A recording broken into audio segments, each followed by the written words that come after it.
کیا آپ نے کبھی سوچا ہے کہ کچھ لوگ بہت زیادہ کماتے ہیں لیکن پھر بھی امیر نہیں بنتے، جبکہ کچھ لوگ عام آمدنی کے باوجود مالی طور پر آزاد ہو جاتے ہیں؟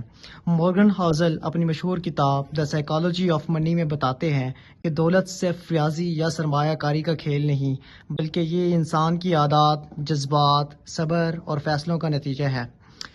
اس کتاب کے چند اہم نکات درج ذیل ہیں۔ نمبر 1، دولت کا تعلق ذہانت سے زیادہ رویے سے ہے۔ پیسہ کمانے کے لیے ذہانت ضروری ہو سکتی ہے، لیکن دولت برقرار رکھنے کے لیے صحیح عادات اور ضبط نفس زیادہ اہم ہے۔ بہت سے ذہین لوگ غلط فیصلوں کی وجہ سے سب کچھ کھو دیتے ہیں۔ نمبر 2، قسمت اور خطرہ دونوں حقیقت ہے۔ ہر کامیابی صرف محنت کا نتیجہ نہیں ہوتی، اور ہر ناکامی صرف غلطی کی وجہ سے نہیں آتی۔ قسمت اور حالات بھی اہم کردار ادا کرتے ہیں۔ نمبر 3، دولت دکھائی نہیں دیتی۔ مہنگی گاڑی، بڑا گھر اور برانڈڈ کپڑے ضروری نہیں کہ کسی کی امیری کی علامت ہو۔ اصل دولت وہ سرمایہ ہے جو نظر نہیں آتا، یعنی بچت اور سرمایہ کاری۔ نمبر 4، بچت کامیابی کی بنیاد ہے۔ بہت زیادہ آمدنی سے زیادہ اہم یہ ہے کہ آپ کتنا بچاتے ہیں۔ پہلے بچت کریں پھر خرچ کریں۔ نمبر 5، کمپاؤنڈنگ کی طاقت۔ چھوٹی مگر مسلسل سرمایہ کاری وقت کے ساتھ حیرت انگیز نتائج دیتی ہے۔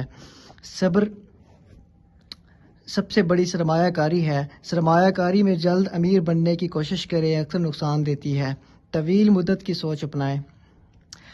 نمبر 6، آزادی دولت کا اصل مقصد ہے۔ دولت کا مقصد صرف چیزیں خریدنا نہیں، بلکہ اپنی مرضی سے زندگی گزارنے کی آزادی حاصل کرنا ہے۔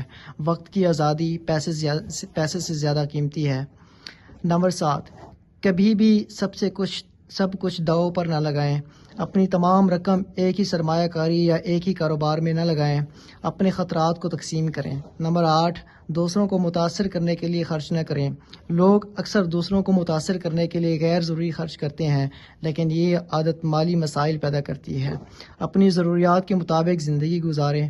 نمبر 9، مالی کامیابی کا فارمولہ۔ کمائیں، بچائیں، سرمایہ کاری کریں، صبر کریں، غیر ضروری خطرات سے بچیں، مستقل مزاج رہیں۔ کتاب کا مرکزی پیغام: دولت صرف زیادہ پیسہ کمانے سے نہیں، بلکہ صحیح فیصلوں، اچھی عادات، بچت، صبر اور طویل مدتی سوچ سے بنتی ہے۔